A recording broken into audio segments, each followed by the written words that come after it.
waxaan rabaa xogaa kaftana way tahay kaftana way ka xoog badan tahay odawaa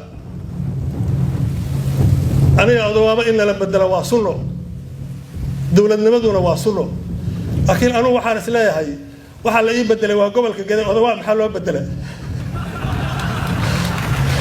aniga qadiyada la igu bedelay waa qaale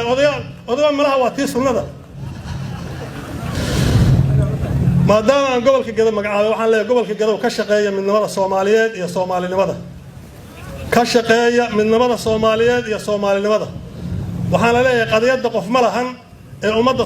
gobolka dadka degan oo dhan baa iska leh ayadana intaas aan ku soo koobayaa waxaan diyaar u ahay anoon xil hayn oo macawisleeya dalka inaan wax ka horeeyo diyaar baan u ahay anoo macawistayda iyo shaatigayga wata inaan dalka wax ka horeeyo sababta waxa weeye qofkii arkay dadka dhibaataysan oo Soomaaliya ma fariisanayo intaas halkaas aan ku soo koobayaa waxaan rabaa hal qodob oo sareeyaasha iga horeeyay ka hadleen oo ciidanka in laga saaro siyaasadda waa la qabaa ciidanku siyaasadda shaqo kuma leh waa inuu xereeyunkiisa ku sugnaado oo shaqada iyo waajibaadka qaran oo loo diray uu hayo laakiin waxaan rabaa sareeyaasha inaan xasuusiyo mas'uuliyiinta halka joogta wasiirku naga qaado taayada aan ka soo baxna anagu laakiin siyaasadda yaa haya siyaasaddu xayndaabka ay guriga ay ku hoytaa waa labada gole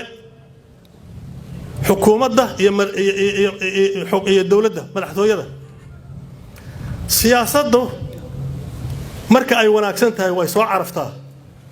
sida dhulku marka roobku ku da'o uu barwaaqo u noqdo dad iyo duunyo iyo neeflaba ay ugu liibaanaan baa loogu liibaanaa laakiin siyaasaddu hadday xumaato waa bulaacad waxa ugu soo horeeyo ka soo baxana waa qabiil iyo qabyaalad waayahay siyaasadda hadday soo fakato ciidanka ma ka hayn kartaa haddii la soo fakiyo oo raggii xayndaabka ay ku jirta ay ka soo fakato waxay ku soo galaysaa ciidanku wuxuu ka yimid bulshada Soomaaliyeed buu ka kala yimid runta aan isu sheegno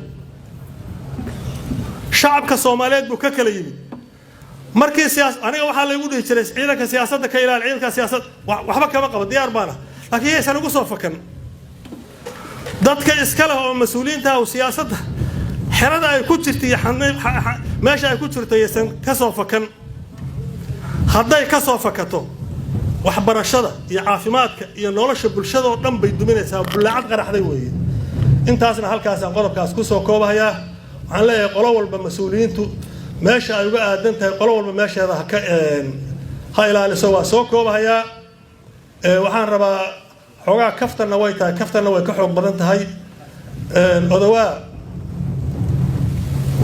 aniga odawaaba in la bedelo waa sunno dawladnimaduna waa sunno laakiin anu waxaan is leeyahay waxa la ii bedelay waa gobolka Gaday odawaa maxaa loo bedelay aniga qadiyada la igu bedelay waa qaale odawaa malaha waa tii sunnada maadaama aan gobolka Gaday magacaabo waxaan leeyahay gobolka Gaday ka shaqeeya midnimada Soomaaliyeed iyo Soomaalinimada ka shaqeeya midnimada Soomaaliyeed iyo Soomaalinimada waxaan leeyahay qadiyada qof ma lahan ee ummadda gobolka dadka degan oo dhan baa iska leh ayadana intaas aan ku soo koobayaa waxaan rabaa inaan u duceeyo una hambaliyeeyo taliyaha xoogga iyo taliyaha ciidanka dhulka cusub ilaahay ha idinla garab galo isbitaalka Samadeeq u doono adeeg hufan iyo dhaqaatiir taqaasule daweynta xanuunkaaga waana isbitaalkii ugu horeeyay ee laga hirgeliyay deegaanka Gubadle badqabka bulshadeena waa astaanta Samadeeq Specialist Hospital